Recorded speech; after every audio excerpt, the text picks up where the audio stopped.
What's up, Agent Zer here? Welcome back to the lab, where today we are taking our first ever field trip outside of the lab, and we're going to be looking at some more features that have been implemented in the 1.4 Aquatic update.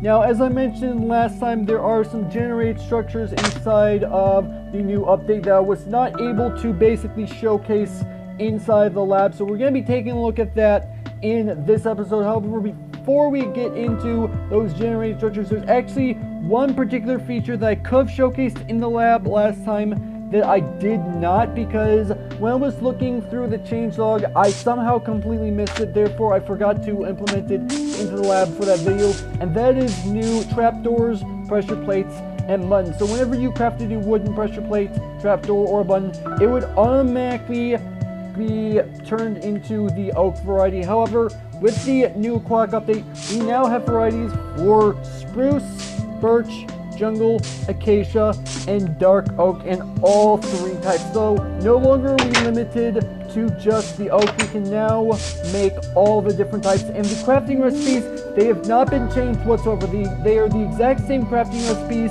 as before, just in the different varieties. Now, as far as I'm aware, you do in fact need to make these with every single block being the same type of wood. I'm assuming because I'm pretty sure that's how it was before, but now, yeah, as you expect, same crafting recipes, just new types of wood. So yeah, so let's go ahead and get started with the actual stuff that I was going to talk about in this video, and that's the new generated structures. I've got myself a couple of buckets and drink really quick. The first thing we're going to be taking a look at is the new coral reef. And by the way, I'm actually using a pair of seeds in order to showcase this stuff, because I want to at least be able to showcase this off. So yeah, I'm using seeds. The seeds will be down in the description if you guys want to check them out, because I found them all on MCP. Anyway, let's go ahead and get started. So the first thing, as you can obviously tell, we have coral reefs. Now, I briefly discussed coral last time. We have coral fans, the actual coral itself, and then the coral blocks.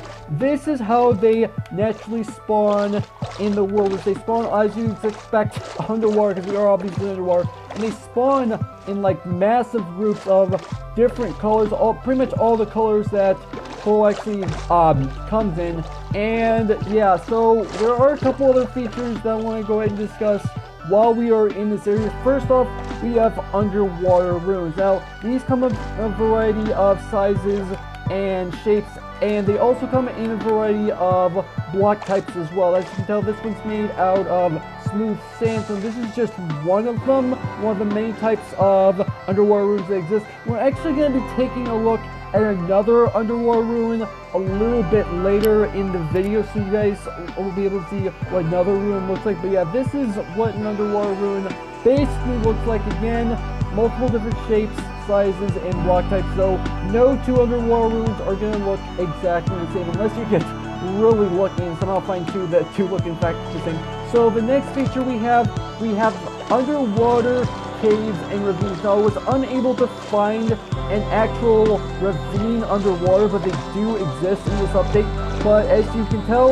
we have a new underwater cave. And one thing to mention is that because we have the new swimming animation, you can in fact swim through one block after. As you can obviously tell, I just did so.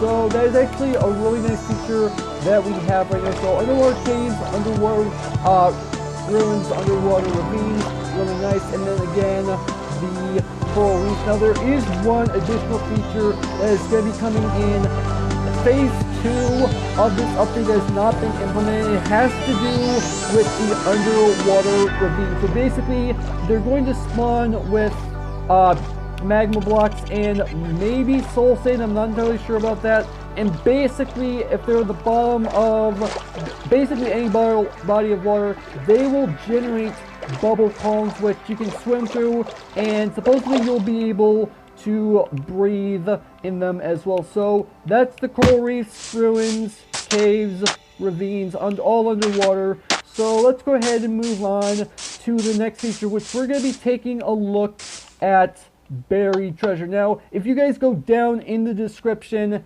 and look at the seed page for what I'm actually using right now, the one I'm going to be showing you guys is not the exact same buried treasure as shown from within the MCPDL page, because I was unable to find that particular buried treasure chest, but I did find a completely separate buried treasure chest using a command known as the locate command. So if I go ahead and type in this right here, so this is the locate command, this will locate generate structures, and I found this treasure chest. As you can tell, it took me a little bit of time to figure out where it was, but I did find it in the end. And this is what the loot actually looks like. Obviously, because these are chest loots, then the actual loot itself is going to be different each time, and this is how you get the Heart of the Sea. This is the only way, as far as I'm aware, that you get the Heart of the Sea. I'm not sure if mobs are supposed to drop it in the upcoming Phase 2, but this is how you are supposed to get the Heart of the Sea. And one thing to mention, the MCPTL page, Heart of the Sea was actually not included in the chest mentioned on the page, so it's actually a good thing that I managed to find a completely separate buried treasure chest, because otherwise I would not be able to show you a naturally generating Heart of the Sea. So that's actually really nice. So let's go ahead and move on to the next area. This is going to spawn us underwater, and we have two things of which we're going to be taking a look at. First off, we have another underwater ruin, which, as I mentioned, we're going to be taking a look at a second one, and this is the second one. As you can tell, different shape, different set of block types, and I actually don't necessarily know if this is a different size. It looks pretty similar, but yeah, another underwater ruin for you guys. And then, as you can obviously tell, we have a shipwreck. Now, these are really cool in my opinion. I like these a lot, and these also come in a variety of shapes and sizes as well, and it comes in a variety of wood types. As you can tell, it also has the brand new strip logs, which I did not discuss last video, but I did discuss in the experimental gameplay video, so both of those links will be down in the description if you want to take a look at that. And we're going to go ahead and take a look down inside of here, because we have ourselves a new item, which is the treasure map. So if I go ahead and open this up, as you can tell, I'm in the center of this huge bubble, and there is an X on this treasure map. So if I were to go to that X, I will actually find some buried treasure, which is actually really nice. The only problem is that there's apparently a bug currently going on in this update where the buried treasure does not actually get placed directly where the treasure map says. It's actually well, it is technically somewhere around the area, but it's not directly where the treasure map says. It's actually, like, if I remember correctly, they said like up north east of them, if I'm not mistaken. I could probably be mistaken about that, but yeah, that is something to be aware of as far as the treasure maps are concerned. I do like these